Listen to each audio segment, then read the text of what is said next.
যে রসুল বলেছিল ইহুদি বনি মুস্তালেকে গিয়ে আসরের নামাজ পড়ে কাফেরদেরকে তোমরা আটক করে নিয়ে আসবে। তোমরা যে রাস্তার মধ্যে পড়লে তোমরা তো রসুলের কথা মানলে না, তোমাদের নামাজ হয়নি। এই দল বলতেছে নামাজের রক্ত মোতাবেক আমরা নামাজ পড়ছি, তোমরা যে রাতের 12টার পর আসর পড়লা, আমাদের নামাজ হচ্ছে তোমাদের হয়নি। দুই দল বিভক্ত হয়ে গেল, দুই দলে বিভক্ত হয়ে গেল সাহাবীদের মধ্যে। তারা বলল আমরা বিশ্বনবীর কাছে যাব, রসুল যে দলের কথা হ্যাঁ বলবে সেই দলের নামাজ হচ্ছে, যেটা না বলবে ওই দলের নামাজ হয়নি। আসলে রাতের 12টার পরে যারা আসর পড়ল তাদের নামাজ হলো না, যারা সঠিক সময়ে পড়ল তাদের নামাজ পড়ল। এই যে দুই দলে বিভক্ত হলো মুজাহিদ সাহাবীদের মধ্যে, সাধারণ আলেমের মধ্যে নয়। শেষ পর্যন্ত বিশ্বনবী কি ফয়সালা দিল? ইহুদি বনি মুস্তালিকের বহু কাফেরদেরকে আটক করে নিয়ে তাদেরকে বেঁধে রেখে আগে রসুলের কাছে দুই দল সাহাবী হাঁটু গেড়ে তারা বসে গেছে। ইয়া নবীজি, আপনি বলেছিলেন ওখানে গিয়ে আসরের নামাজ পড়বে। হুজুর, রাস্তায় কাটা ছিল, বিল ছিল, পাহাড় ছিল, রাস্তা ভালো না, আমরা ওখানে গিয়ে আসরে নামাজ পড়তে পারি নাই। রাত 12টায় পৌঁছেছি, রাত 12টার পরে আমরা আসর পড়েছি। হুজুর, আপনার কথা মেনেছি, আমাদের নামাজ হবে না ওদের নামাজ হবে? ওরা তো রাস্তার মধ্যে আজান দিলেই নামাজ পড়ছে। এরা কয় হুজুর, আমরা তো রাস্তার মধ্যে পড়লাম, আমাদের নামাজ হবে না, ওদের নামাজ হবে। সাহাবীদের মধ্যে বিভক্ত হয়ে গেলাম। এর ফলাফল মাসলা দিচ্ছে বিশ্বনবী জনাবে মুহাম্মদুর রাসূলুল্লাহ সাল্লাল্লাহু আলাইহি সাল্লাম। হে রাসূল, তোমাকে চিনিতে করিনি ভুল, সৃষ্টির সেরা তুমি, এ বুকের রত্ন তুমি, সৃষ্টির সেরা তুমি, এ বুকের রত্ন তুমি, তুমি যে মদিনারি বুলবুল। হে রাসূল, তোমাকে চিনিতে করিনি ভুল। বন্ধুরা আমার, খেয়াল করেন, নবীকে চিনতে ভুল করলে চলবে না। দুই দল সাহাবী, তারা দুদলই, তারা মুজাহিদ সাহাবী। কিতাবের মধ্যে লেখে বন্ধুরা আমার, উমর রাদিয়াল্লাহু তাআলা আনহু এক দলের মধ্যে চলে গেছে, বলে ইয়া রাসূলুল্লাহ, আপনি বলেন কোন দলের আসরের নামাজ ঠিক হয়েছে? আপনি বলেছিলেন ওখানে যে আসরের নামাজ পড়তে হবে, আমরা যেতে পারি নাই কারণ রাস্তার অবস্থা ভালো না। আর একদল রাস্তার মধ্যেই নামাজ পড়লেন। বন্ধুরা আমার, আল্লাহ রাসূল রাখতে বলে, উমর তুমি চিন্তা করিও না, আল্লাহর আসমান থেকে যেটা ফয়সালা হবে আমি নবীজি ওই ফয়সালা তোমাদেরকে আজকে দান করে দিব। আরো জোরে কর মারহাবা। করে খালেদ কইরে ওমর, করে খালেদ কইরে ওমর, এসেছে নতুন বদর, কোথারে দেখবি জয়ী, কোথারে দেখবি জয়ী তরুণ মুজাহিদ। আবারও কি গাইতে হবে গম ভাঙানো গীত, আবারও কি গাইতে হবে গম ভাঙানো গীত। কোনো একদিন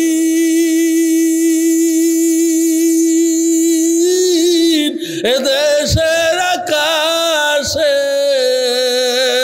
কালিমার পতাকা দুলবে, সেদিন সবাই খোদাই বিধান পে দুঃখ বেদনা ভুলবে। মরণ একদিন মুছেই দিবে সকল রঙিন পরিচয়, পৃথিবী আমার আসল ঠিকানা নাই। পৃথিবী কি আসল ঠিকানা? চিরকাল কেউ বেঁচে থাকবে? আপনারা আমরা কি চিরকাল বাঁচতে পারবো? মারা যাবো কি যাব না? কারা কারা মারা যাবেন না দেখি হাত তোলেন। কে কে মারা যাবেন না? 1 2 3 4 আরে 30 জন আপনারা মারা যাবেন না? ভুল বুঝা এই মুরব্বী ভুল বুঝলো। আমি বলছি কারা কারা মারা যাবেন না তারা হাত তোলেন। 30 জনের উপর হাত উঠাইছে। এরা বলে মারা যাবে না, ওই চাচাও মারা যাবে না। মারা যাওয়ার ইচ্ছা থাকলেও মারা যেতে হবে, ইচ্ছা না থাকলেও কেউ কারো তো ইচ্ছে নাই আছে। যারা ভিক্ষা করে খায় ওরাও মরতে চায় না, কথা কয় না খায়। যারা হেলিকপ্টারে রকেটে চড়ে বেড়ায় ওরাও মরতে চায় না। হাসিনা কি মরতে চাইছে? কিন্তু হাসিনা মারার জন্য রেডি হয়ে আছে। কথা গাই না কে? দেশের বাজে 12টা ওদের হয় ভুড়ি মোটা, দেশের বাজে 12টা ওদের হয় ভুড়ি মোটা। এদেশের আড়াই নেতা, এদেশের আড়াই হতা, শক্ত কথা নাই বলিবার। চারিদিকে দেখি শুধুই অন্ধকার, চারিদিকে দেখি শুধুই অন্ধকার। নেই কোনো আশা, বন্ধ মুখের ভাষা, চারিদিকে দেখি শুধুই অন্ধকার, চারিদিকে দেখি শুধু অন্ধকার। আমরা তো আচ্ছা বোকা বারবার খাই যে ধোকা, আমরা তো আচ্ছা বোকা বারবার খাই যে ধোকা। ওদের ওই ধোকার পিছে সবই মিছে, ওদের ওই ধোকার পিছে সবই মিছে। ঘুরি শুধু বারে বার, চারিদিকে দেখি শুধুই অন্ধকার, চারিদিকে দেখি শুধুই অন্ধকার। এভাবে আর চলে না, দেশটা হইছে ফানা, এভাবে আর চলে না, দেশটা হইছে ফানা। বেশি কিনে খাইলে ওরা গাইব তারা। গাবো গাবো কতক্ষণ কতক্ষণ এই সঙ্গীত কি গাবো? নতুন সঙ্গীত, জোরে কোন ঠিক না বেড়ে। আল্লাহ তোমার দরবারেতে হাজার শুকরিয়া, হাসিনা পালাইয়া গেছে দেশটা ছাড়িয়া। আরে হাসিনা পালাইয়া গেছে দেশটা ছাড়িয়া। আরে মাওলা তোমার দরবারেতে হাজার শুকরিয়া, হাসিনা পালাইয়া গেছে দেশটা ছাড়িয়া। আরে হাসিনা পালাইয়া গেছে দেশটা ছাড়িয়া। আরে কোথায় গেল আওয়ামী লীগ, কোথায় কাদের কাকা, কোথায় গেল ওই জালিমের গরম গরম কথা? কমো কমো, যদি আপনার খারাপ লাগে তাহলে আমি কমো না। কোথায় গেল আওয়ামী লীগ, কোথায় কাদের কাকা, কোথায় গেল ওই জালিমের গরম গরম কথা? খেলা হবে খেলা হবে খেলা হবে বলে কাদের গেছে এবার পালাইয়া। কোথায় গান ঠিক না? কোথায় রে বাংলাদেশের মানুষ খেলার জন্য ফুটবল নিয়ে মাঠে অপেক্ষা করতেছে? তোদেরকে কেন পাওয়া যাচ্ছে না? খেলা হবে জোরে গান ঠিক না? বাংলাদেশের মানুষ কোরআনের জন্য প্রয়োজন হলে বাতিলের সঙ্গে মাঠে ময়দানে খেলার জন্য বুকের তাজা রক্ত দিবে, শহীদের মতন শহীদ হবে। কারা কারা বুকের তাজা রক্ত দিয়ে আল্লাহ শহীদের কাতারে যেতে চান? দুই হাত তুলে দেখান।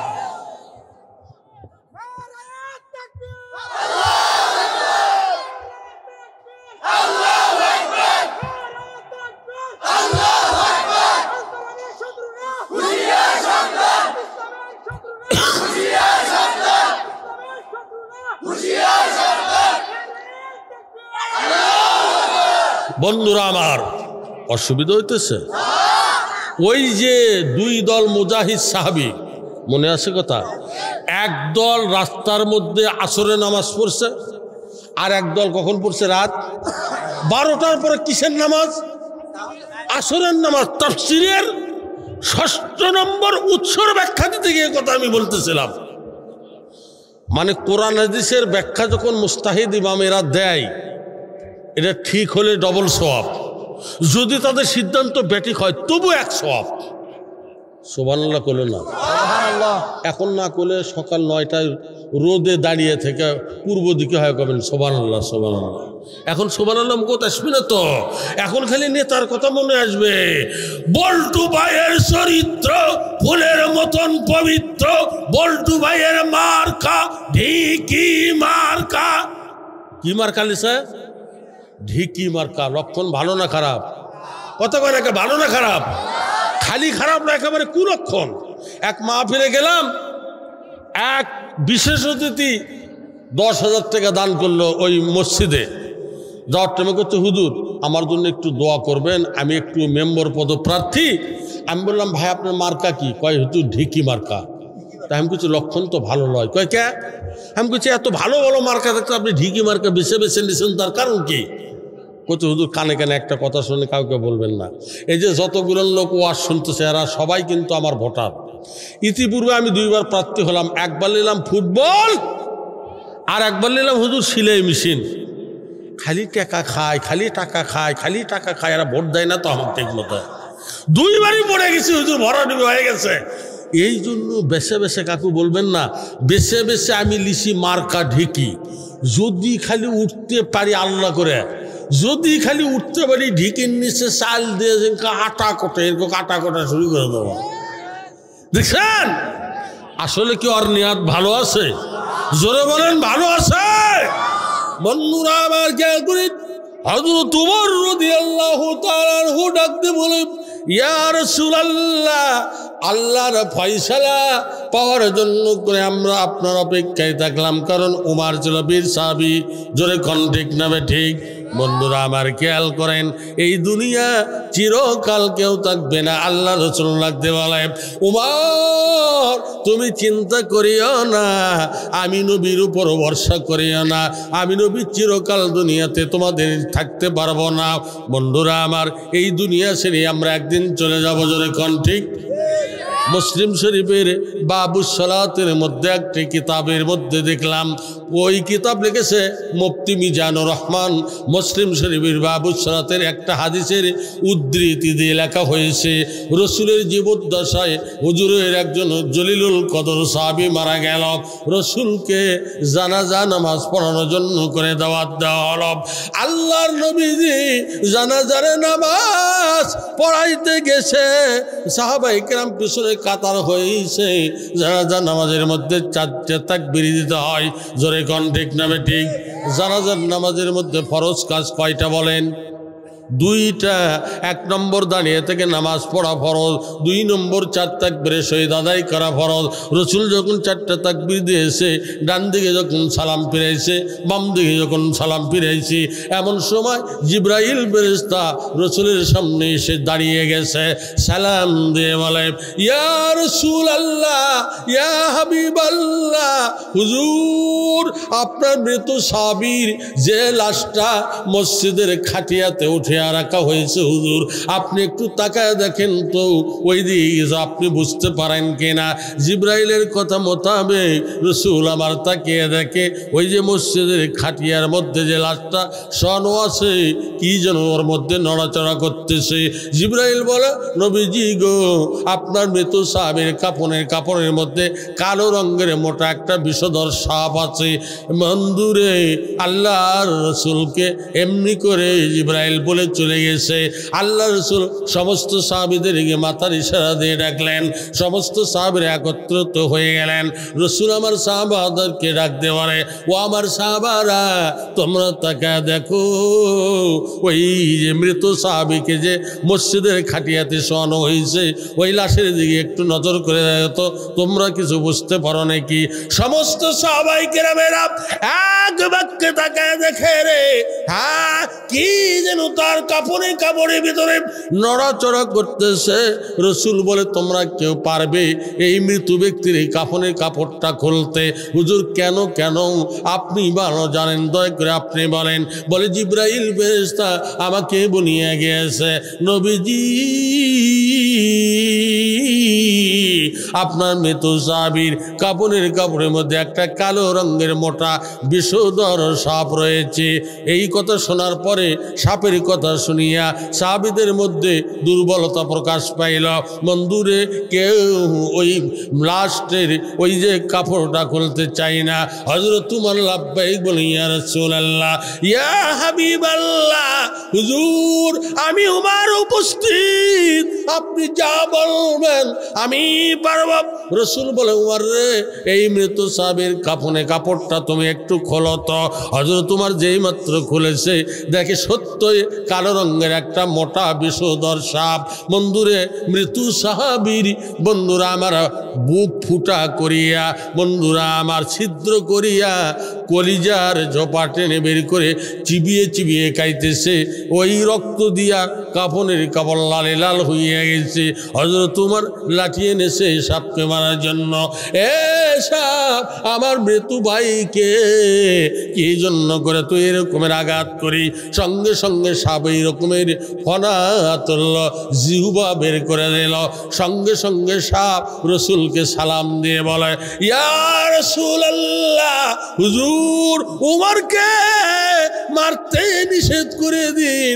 হুজুর আমি কিন্তু সাপ নই, আমি হলাম আসমানের গজবের ফেরেশতা। আল্লাহ পাক সাপ রূপান্তরিত করিয়া আপনার এই মৃত সাহাবীর আত্মাকে কষ্ট দিয়া জন্য আল্লাহ পাঠায় দিয়েছে। এবার সাপের সঙ্গে বিশ্বনবীর কথা চলতেছে, উমর বারবার লাঠি উঠাইতেছে।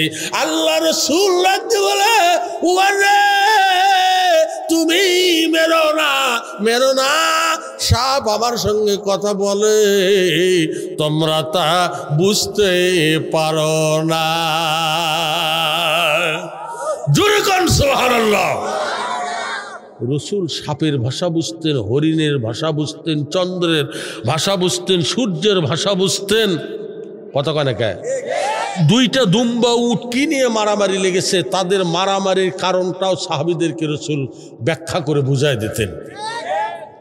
এখানে এমন কোন শিক্ষিত লোক আছেন, উট দুম্বা তো দূরের কথা, বাংলাদেশের হাউলান বকরি, দুই বকরি কিনে ঝগড়া লাগে, অনেক সময় মাথা মারতে থাকে, দুইটা গরু কিনে ঝগড়া লাগে, ছুটাছুটি করে, এরকম গরু ছাগলের ভাষা বোঝে এরকম শিক্ষিত লোক এই মাহফিলে আজকে কেউ আছেন? থাকলে একটু হাত তোলেন, তার চেহারাটা আমি একটু দেখে যাই। তা চিন্তা করে বোঝেন, এখানে তো দূরের কত, গোটা বাংলাদেশে কেউ আছে গরু ছাগলের ভাষা বোঝা? এই গোটা পৃথিবীতে কোন শিক্ষিত লোক আছে? নেই।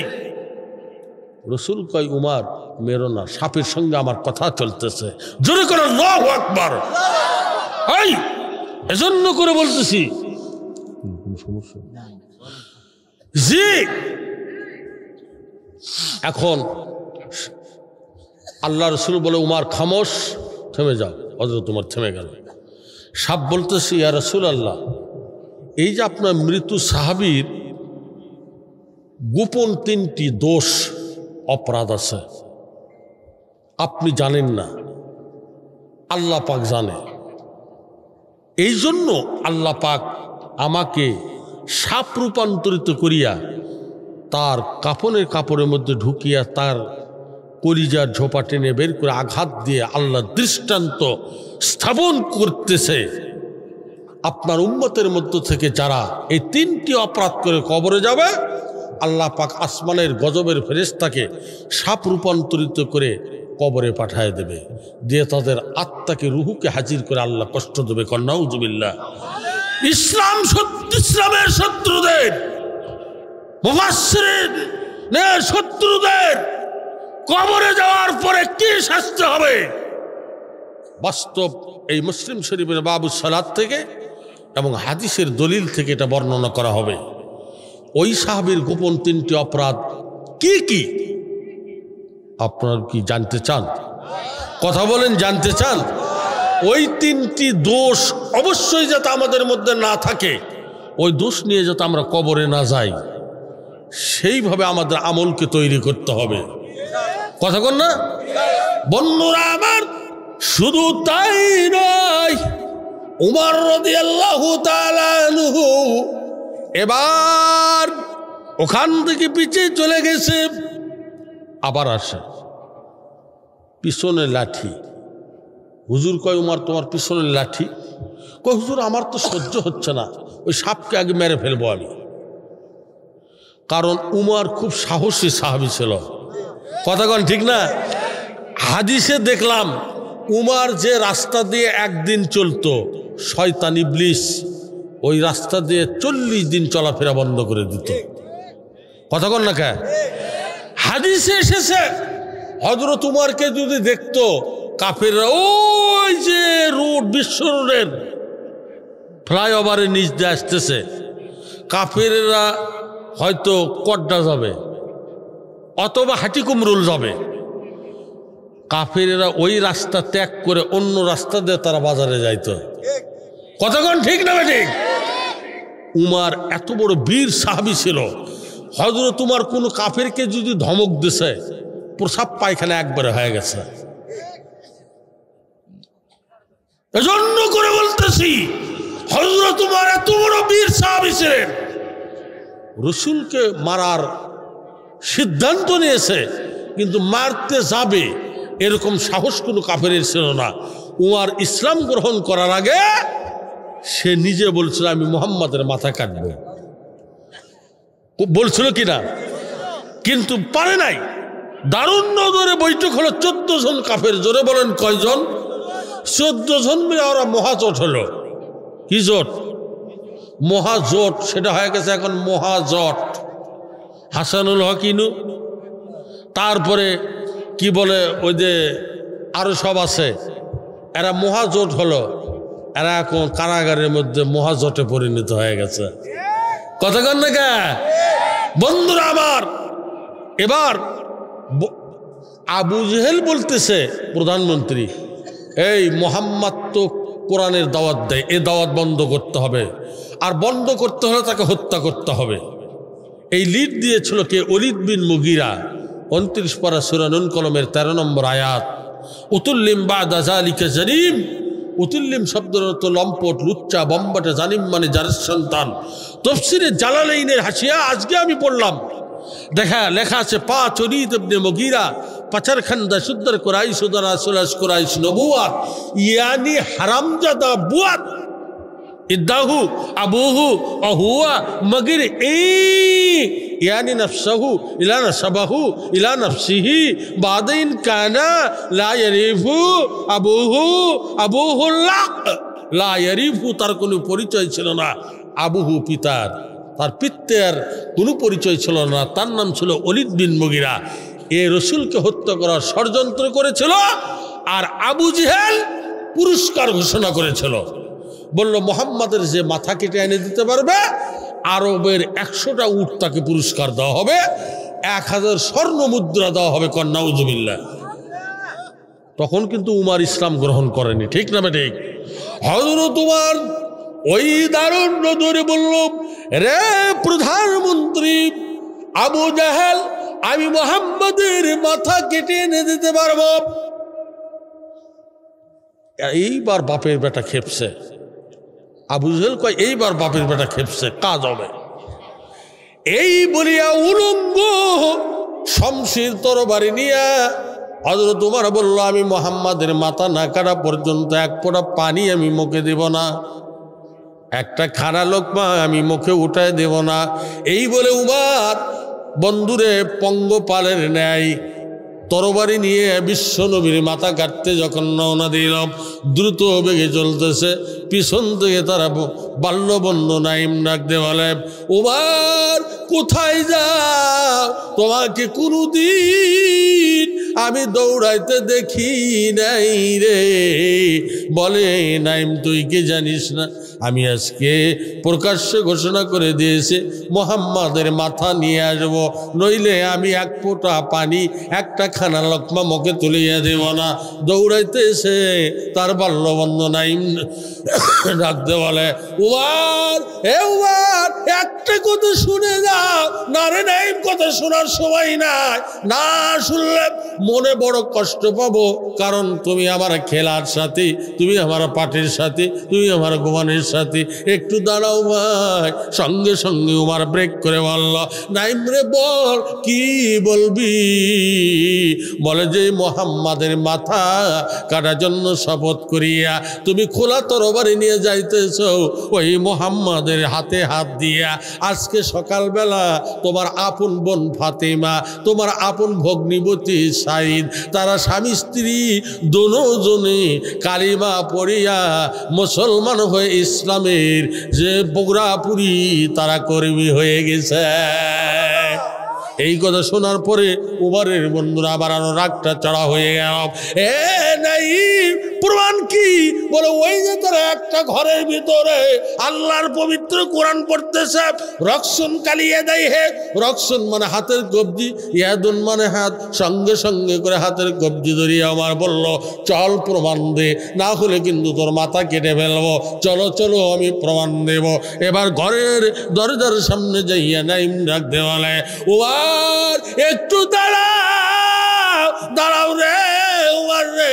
দেখো দাঁড়াইলো যখন, তখন দেখে ওই ঘরের ভেতর থেকে আল্লাহর পবিত্র কোরআনের সূরা তাহা, পবিত্র কোরআনের সূরা তাহা তেলাওয়াতের মধুর ধ্বনি বের হয়ে আসতেছে। কে যেন পড়তেছে, আউযু বিল্লাহি মিনাশ শাইতানির রাজিম, বিসমিল্লাহির রহমানির রহিম, তাহা মা আনজালনা আলাইকাল কোরআন লিতাশকা। সত্যই তার যখন কোরআনের ধ্বনি যখন কানে লাগলো, হযরত উমর দরজায় একটা লাথি মেরে দিল, দরজা ভেঙে গেল। যাই দেখে সত্যি তার ভগ্নিবতী সাইদ বোন ফাতিমা আল্লাহর কোরআন তেলাওয়াত করতেছে। যাইয়া তার ভগ্নিবতী সাইদকে মারতে শুরু করে দিল। মারতে মারতে এক পর্যায়ে তার বোন ফাতিমা ডাকতে বলে, ওমর আমার স্বামী রে, মারিস না রে, যত পারবি আমারে মার, কারণ আমার স্বামীর আগে আমি রাসূলের কাছে কালিমা পড়েছি। তার বোনকে ফাতিমাকে মারতে শুরু করে দিল।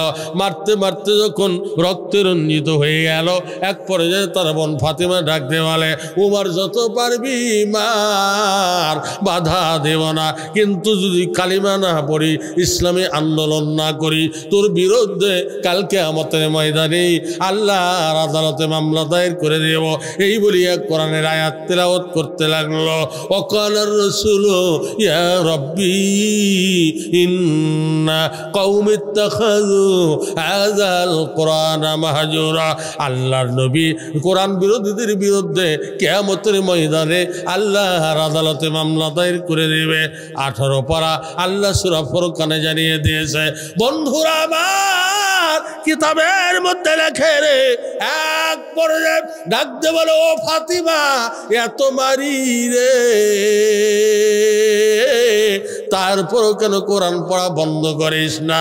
ডাকতে বলে, উমর রে, মারতে মারতে যদি জীবন চলে যায় যাবে রে, আল্লাহর কোরআন আমাদের মুখ থেকে পড়া বন্ধ হবে না। আর জোরে করে মারহাবা।